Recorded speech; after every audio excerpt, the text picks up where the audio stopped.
প্রিয় ছাত্রছাত্রীরা এবং প্রিয় বন্ধুরা, যারা তোমরা এই আলোচনা পর্বের মাধ্যমে নতুন ভিজিট করছো আমাদের অ্যাম্বিশন ভাইবসে, তো সকলকে আর কি স্বাগত জানাচ্ছি আমাদের অ্যাম্বিশন ভাইবসের সম্পূর্ণ নতুন একটি আলোচনা পর্বে। আর এই মুহূর্তের আলোচনা পর্বে আমি তোমাদেরই সুমনদার সঙ্গে আছি।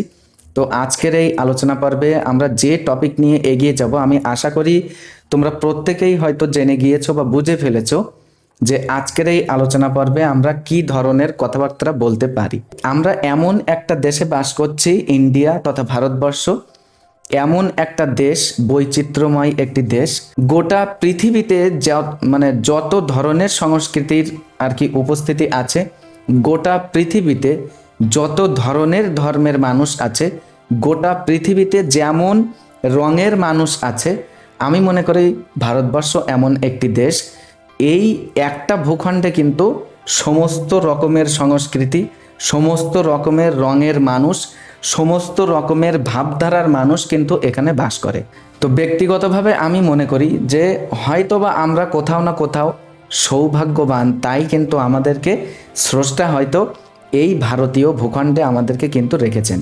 তো ব্যাপারটা হলো এই যে সমাজ ব্যবস্থা আমরা তৈরি করেছি, তো সেই সমাজ ব্যবস্থার মধ্যে সত্যি কি এই যে ইজ ডেমোক্রেসি ট্রুলি পিপলস পাওয়ার, বা এই গণতন্ত্র যেটা আমরা চালাচ্ছি, তো এই গণতন্ত্র কি মানুষের চূড়ান্ত ক্ষমতার বাস্তব রূপ?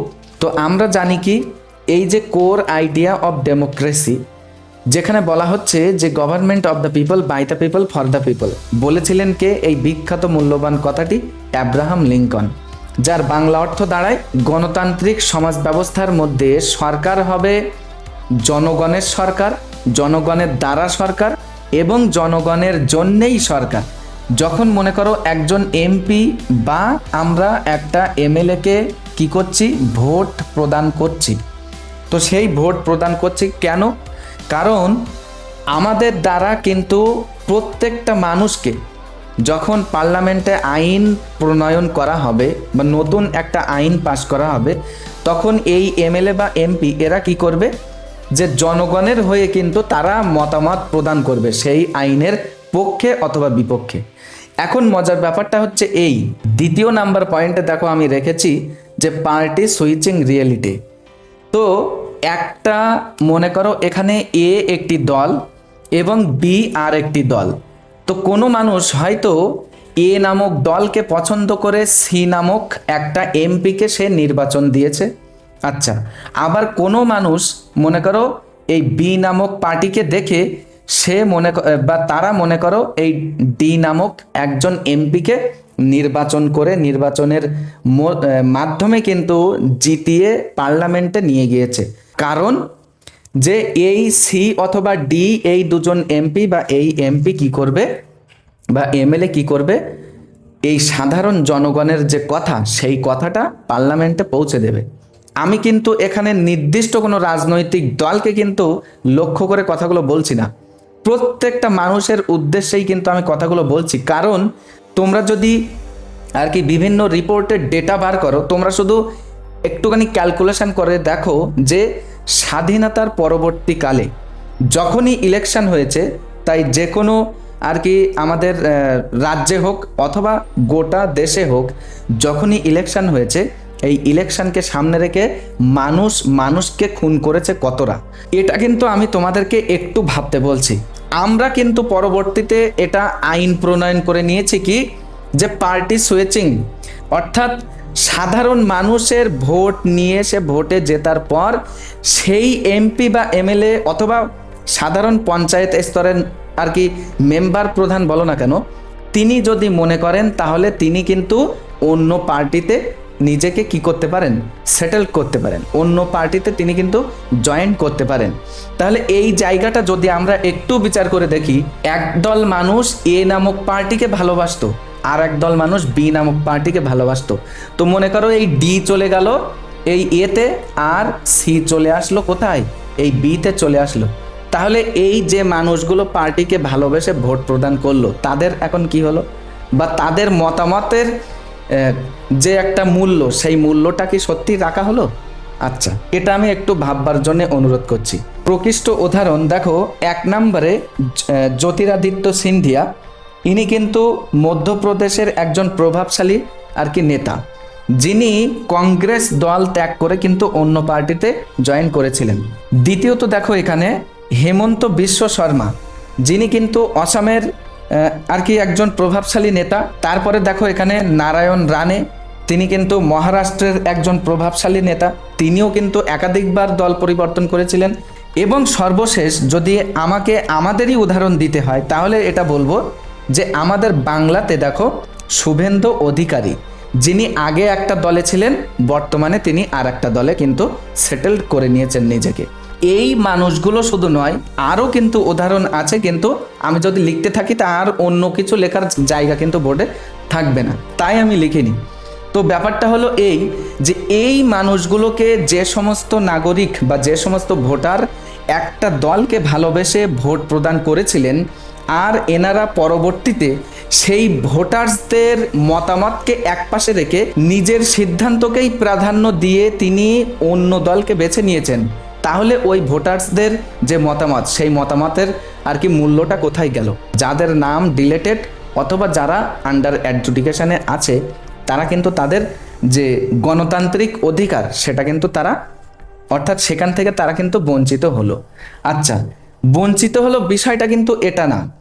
এই এসআইআর যে উদ্দেশ্য নিয়ে আর কি আনা হয়েছিল, তো সেখানে আমরা দেখেছি আর কি এই ইলেকশনে হয়তো কোনো ভোটারের বাবা অথবা ঠাকুরদা তিনি আর কি ভোট দিচ্ছেন, কিন্তু এই ঠাকুরদার নাতি অথবা এই বাবার ছেলে তিনি আবার প্রমাণিত হয়েছেন যে তিনি একজন সন্দেহজনক ভোটার, অথবা তার নামটা ডিলেটেড হয়ে গিয়েছে। ডেমোক্রেটিক পাওয়ারকে নিয়ে আমি তো চুনোপুটি একটা মানে ছেলে, আমি কি বলবো, যারা বিখ্যাত বড় বড় দার্শনিক, তার মধ্যে অন্যতম জ্যাক রুসো, যারা তোমরা উচ্চশিক্ষায় শিক্ষিত হয়েছো, তারা দার্শনিক রুসোর নাম শোনোনি এমনটা কিন্তু হতে পারে না। তো যতদূর আমার মনে পড়ে 1762 বিখ্যাত একটি বই দ্য সোশ্যাল কন্ট্রাক্ট, কি বলছেন উনি? The people being subject to the laws ought to be their author. যদি মানুষ আইনের অধীন হয় তাহলে কি হবে? একটা আইন প্রণয়ন করতে গেলে, অর্থাৎ আমি সহজভাবে যদি বলি, পার্লামেন্টে একটা আইনকে বাস্তবায়ন করতে গেলে সেই মানুষদেরই হওয়া উচিত সেই আইনের প্রণেতা। এটা কিন্তু সাধারণ কথা নয়, যথেষ্ট মূল্যবান কথা, যেটা আজকের গণতান্ত্রিক পদ্ধতিতে আমরা কিন্তু একেবারে ছুঁড়ে ফেলে দিয়েছি। যদিও রিয়েলিটি অফ ডেমোক্রেটিক পাওয়ার এটা হওয়া উচিত ছিল জ্যাক রুসোর মতে, কিন্তু আমরা কিন্তু এটা করিনি। এবং পরবর্তীতে তোমরা দেখো বিখ্যাত একজন চিন্তাবিদ থমাস জেফারসন, ওনার একটি বিখ্যাত কথা আছে কি, when the people fear the government, যখন মানুষ সরকারের ভয় পায় তখন তোমরা এটা বুঝে নেবে কি দেয়ার ইজ টাইরানি, অর্থাৎ সেখানেই উপস্থিত আছে স্বৈরাচার। When the government fear the people, আর যদি সরকার যদি জনগণের ভয় পায় তাহলে তোমরা বুঝবে কি দেয়ার ইজ লিবার্টি, তাহলেই সেই সমাজে কি আছে? মানুষের জন্য স্বাধীনতা আছে।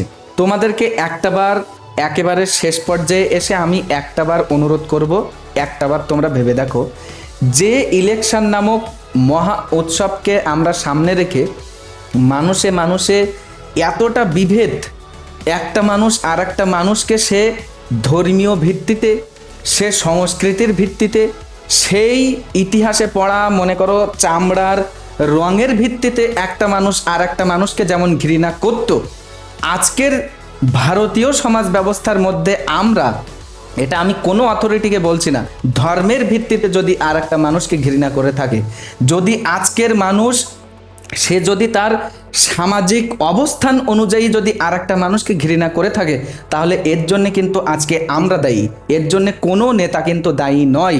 মনে করো আমরা যখন বড়শি দিয়ে মাছ ধরতে যাই, তখন মাছের সামনে কিন্তু মাছ সুন্দরভাবে খেতে আসবে ছুটে, এমন একটা টোপ দিই। তো আমি মনে করি আমরা এই জনগণ সেই কোনো একটা জনসমুদ্রের মধ্যে থাকা একটা মাছের মতো, আমাদের সামনে অথরিটি এক একটা টোপ দেয়, আর আমরা কিন্তু সেই টোপটা গিলে নেওয়ার জন্যে আমরা কিন্তু ছুটে যাই। সেই টোপটা আমাদের এই গলার আর কি এখানে বাঁধবে, কি এই চোয়ালে বেঁধে এখান থেকে ছিঁড়ে যাবে, বা এখান থেকে বেঁধে আমাদের নাক মুখ ছিঁড়ে একেবারে চোখ টোক বার হয়ে যাবে, এটা কিন্তু আমরা একবারও কল্পনা করি না বা ভেবেও দেখি না। আমি বোঝাতে চাইছি এটা যে আলটিমেট রেজাল্টটা কী হবে এটা নিয়ে কিন্তু আমরা কেউই ভাবি না। সুতরাং আজকের মনে করো যে ইলেকশন আজকে আমাদের বিশেষ করে বাংলাতে আমাদের সামনে এসেছে, তো এই ইলেকশনকে নিয়ে কোনো রকম মানুষে মানুষে ভেদাভেদ নয়, কোনো রকম মানুষে মানুষে হানাহানি নয়। আজকের আমাদের অ্যাম্বিশন ভাইবস এই সোশ্যাল প্ল্যাটফর্মের মধ্য দিয়ে তোমাদের সুমনদার কাছ থেকে কিন্তু এই বার্তা তোমাদের কাছে আমি পাঠালাম।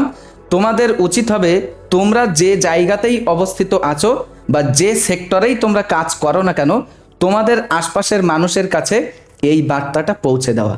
তো প্রিয় বন্ধুরা বা আমার প্রিয় ছাত্রছাত্রীরা, এতক্ষণ সাথে থাকার জন্য তোমাদের প্রত্যেককে অসংখ্য ধন্যবাদ। দেখা হবে এরকমই একটি ইনফরমেটিভ আলোচনা পর্বের সঙ্গে।